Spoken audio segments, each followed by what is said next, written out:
All right, today we've got a real head-scratcher from the stock market. It's about a company, Electrosteel Castings, that just posted some pretty awful results, but then its stock had one of its best days ever.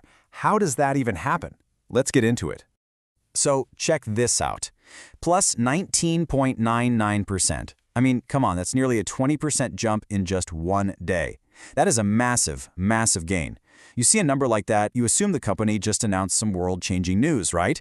Well, that's where this whole thing gets weird.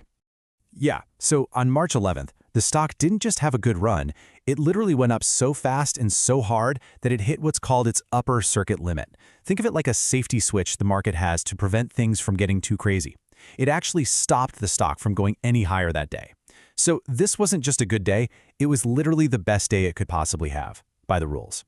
But look, you're probably thinking, okay, a stock had a great day. What's the big deal? And you're right, that happens. But the why behind this particular jump, that's what makes this whole thing a fascinating puzzle.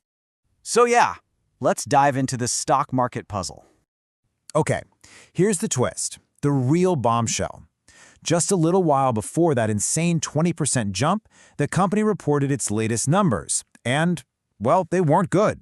They went from making a profit of 160 crores to losing almost 22 crores. That's not just a dip, that is a complete nosedive. So that brings us right to the core question, right? How on earth does a company losing money suddenly have its stock price explode upwards? It makes no sense. To figure this out, we have to look a little closer at what this company actually does. Okay, so let's unpack this plot twist. First thing you need to know, this company isn't some tiny speculative startup. No, Electrosteel Castings is a major player. They've been around for over 60 years, specializing in water infrastructure. We're talking about a pioneering company in an industry that is, absolutely essential for all of us. And when I say major, I mean it. These guys are the biggest manufacturer of ductile iron pipes in India and the third largest in the entire world. Get this, their products have literally circled the Earth more than 5 times over. So yeah, we're talking about a huge, well-established company here. And what do they make? Stuff we all totally take for granted. The pipes that bring clean water to our taps, the systems that take away sewage and wastewater, even components for things like desalination and firefighting systems. This is serious, essential infrastructure. So, who's betting on them? Well, the people who started the company, the promoters, they still own a huge chunk, almost half.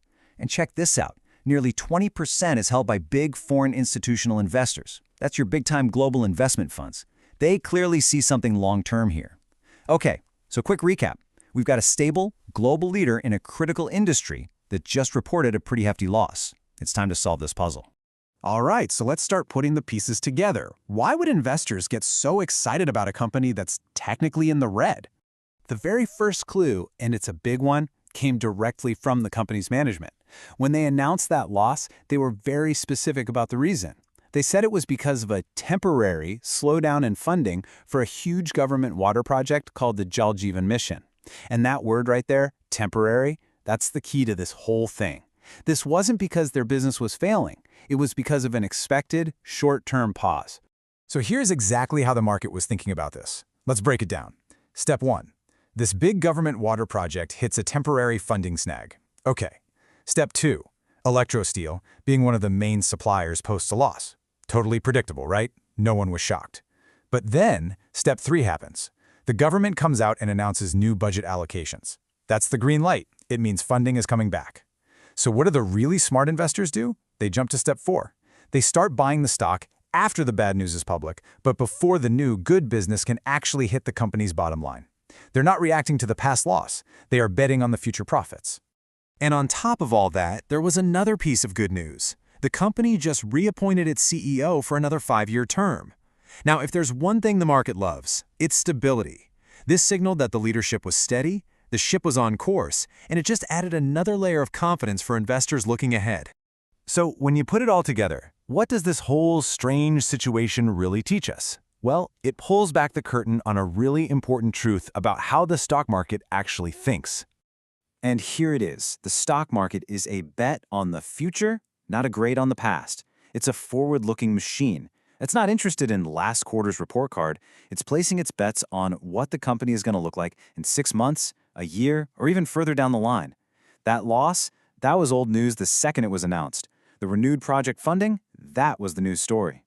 Which brings us to a really counterintuitive idea, and it's probably the most important takeaway from all of this. Because if the bad news is just a temporary blip and the company's long-term business is still solid, then that bad news can actually create a fantastic buying opportunity. So, I'll leave you with this thought. The next time you see a company report some really bad news and everyone is panicking, just stop and ask yourself, is this really an ending or could it just be the beginning?